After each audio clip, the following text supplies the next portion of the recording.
Hey there, Coach Abaxial here with Game Gym Online. Thanks for coming in. Regardless of whether you want to win a Clash tournament with your friends, climb a challenger, or one day go pro, we're here to point you in the right direction. This is self-hovering and target hovering. Self-hovering and target hovering are two kinds of cursor movement. Learning when to use each of them helps us position better, react faster, and deal more damage in fights. While this lesson will be primarily about playing ranged champions, bot lane ADCs, this one's for you. These ideas can also be applied to some melee champions, especially ones with longer ranged abilities. Lesson 1. Keybind options for attack move. In practice tool, we're going to pick a ranged champion. I'm going to pick a marksman, but you can use a mage if they have a nice auto attack animation, such as Annie. I'm going to be using Caitlyn though, and I'm also going to be using lethal tempo for a bit more attack speed. Once you're in the game, take away minion spawn so we don't have any distractions.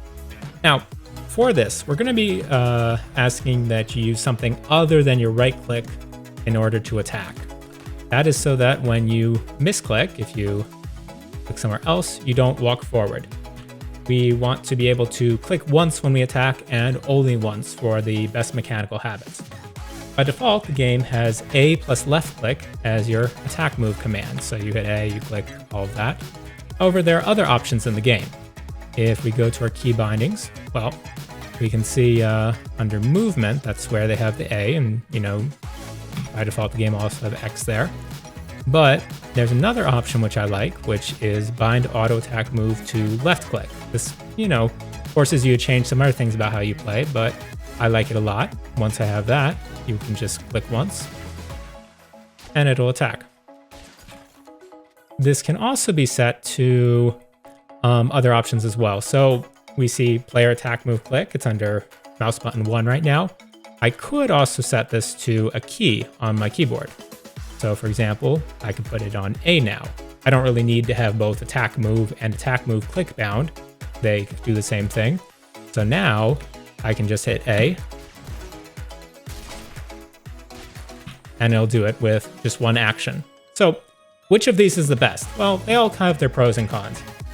Attack moving the default way, like, is suggested by the game, is 2 actions instead of 1, which I've always found cumbersome, but it does regularly remind you what your attack range is with that nice visual indicator.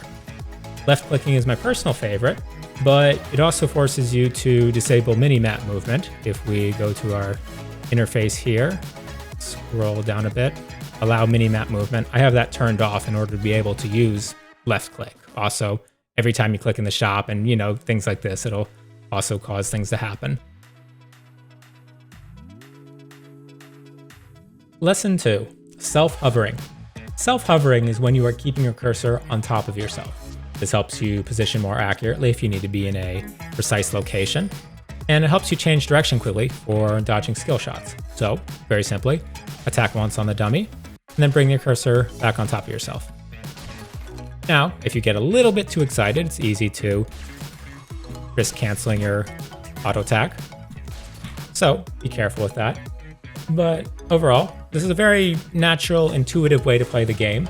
If you have some rating already, you may see this on streams, you may have already identified it, tried to do this kind of thing in your own playing.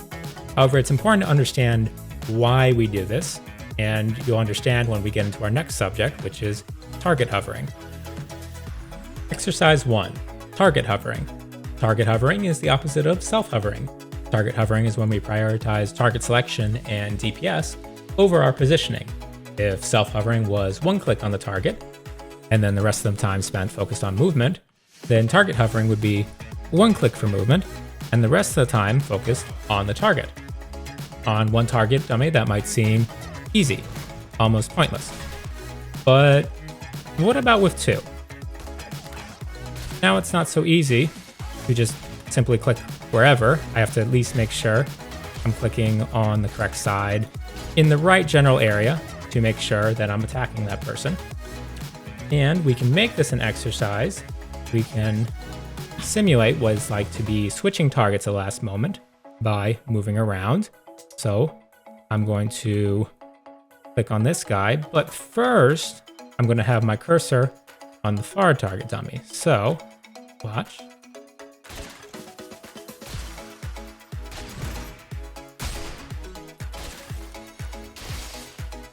Like this, we can simulate someone coming into our attack range at the last second, or someone walking away, and then we're no longer able to catch that person. We have to react to what we're doing. And so like this, we are trying to focus on which target, rather than just focusing on being as safe as possible, staying as far back as we can. We can make this more difficult by adding a third target dummy. So what I'm going to do here is I'm going to keep switching between the targets, making sure I hover over a different one first. And I'm just going around here in a circle until I feel confident that I'm always picking the target exactly that I wanted.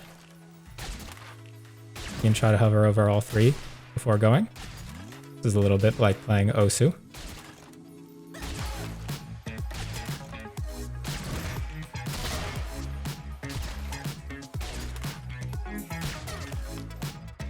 As we do these exercises, I also want you to appreciate the extra precision and timing that we get from already having our cursor in place on the target.